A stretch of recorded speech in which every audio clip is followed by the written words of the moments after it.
Hey guys, this is going to be Chapter 9, Lesson 3. We're going to talk about some of the battles that took place during the Revolutionary War and some of the important people that took part in those battles.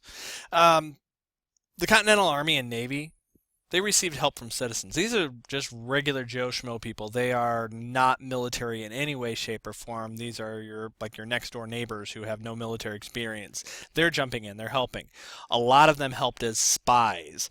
We've talked about quite a bit about their spy network, and we've seen that in some of our books that we're reading for book clubs. Nathan Hale was one of those very famous spies. His last words, "I regret that I have but one life to lose for my country," is very famous. I guess he would die over and over and over again for it. Hopefully he would do better next time. American Naval Commander John Paul Jones, in battle when he was sure that he was supposed to lose and he was asked to surrender, said, "I have not yet begun to fight," and continued to fight until he beat and the British surrendered. Molly Pitcher, she was known that because she brought water to the troops. When her husband was felled in battle, she took his place, loading the cannons. That was Mary Ludwig Hayes Macaulay, and I think some of our students actually looked up and studied Mary Pitcher. Tecieś Kosciuszko was from Poland, volunteered to help the Continental Army, helped plan for Westport, which then Benedict Arnold tried to give to the British later on. Um, and if you remember from the last lesson, the French didn't want to help the Americans and just come out and say, "Yes, we're helping you." They tried to do it on the sly. They tried to be slick. They tried to be very quiet and secretive about it. Eventually, secrets get out. British learned that the French were aiding the Americans, and the British decided that they would take their fight to the southern portion of the colonies, and they thought that they had a stronger foothold in those areas than they had in the northern colonies, such as Boston, which was a hotbed, New York, which they already held, Philadelphia, which they already held. They thought that they would go south, and there was more people who believed like they did, wanted us to stay English, and well, they were kind of wrong. They wanted to go down, capture southern ports, supplies. They fought fighting inland, which was away from the water, so they couldn't be supplied quite as easily. They found that very difficult. The British also lost several battles along the frontier, which included Indiana at that time. They lost a famous battle at Vincennes. 1778, 3,500 British soldiers tacked in Savannah, Georgia. 1780, British took Charlestown now, Charleston, South Carolina. 1781 was when Benedict Arnold tried to give away West Point to the British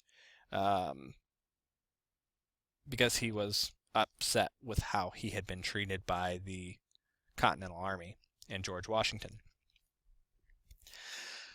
Even though Americans were losing a number of battles, they continued to fight. We fight, we get beat, we rise, and we fight again. They were not going to just give up, even in the face of overwhelming odds. We've talked about how strong the British military machine was. They were fantastically trained. They were professional soldiers, and we had farmers and merchants with axes and pickaxes and a gun every once in a while fighting them.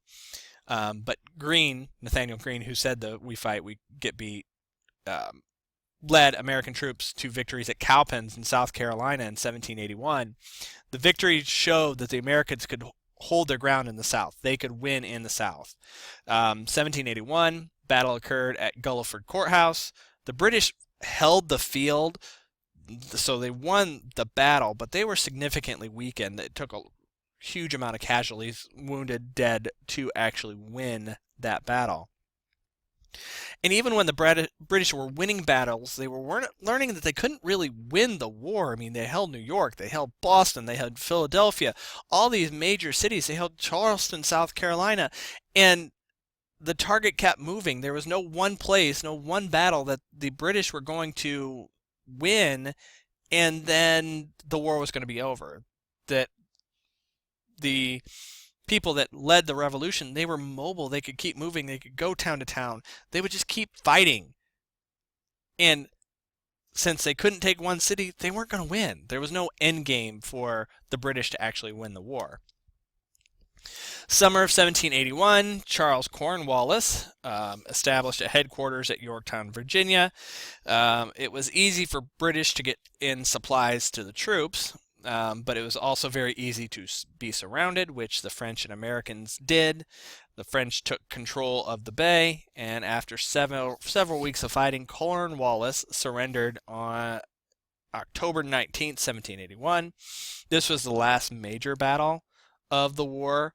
However, there were still smaller battles that were fought until the Treaty of Paris, which was signed in 1783. And if you remember John Green's video when he was, I know he talks really fast, but he talked about there's always an argument on when the war actually ends. Was it the last bullet that was shot at Yorktown, or was it really the signing of the peace treaty at Paris?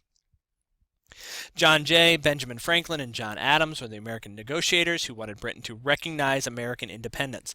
This was the whole reason they fought. We want to be recognized as our own country. The colonies already thought they were their own country. They needed Britain to agree and say, yes, you are your own country. We no longer rule over you. In addition, since we would have our own country, we wanted our own troops to be taking care of us. And you British friends, you need to go home. Go away. The negotiations took over a year before Britain finally agreed. The Treaty of Paris was signed September 3rd, 1781, officially ending the war. The treaty legitimized the United States as a new nation and set the country's borders. So it told the world that, yes, we were our own country. The United States was separate from Britain. The United States at that time stretched from Georgia in the south to the Great Lakes in the north. The Mississippi River was the nation's western border. That's as far as we went. After the war, George Washington started for his home in Virginia and left after British troops left. He decided he was going to retire from the military, stating that his work was done. The Congress at the time said, "Thank you, General Washington. We love what you did. Go have a happy retirement." Well, we know that's not how George Washington's story ends. He becomes the first president. We're going to learn about that in We the People and into chapter 11 when we get to that in social studies later in the year. But Washington was probably the person that was the most trusted by everyone in the country at the time, and he became extremely important when we needed to write the Constitution. So he thought he was retiring. He had no idea what was in store for him then. Thanks, guys.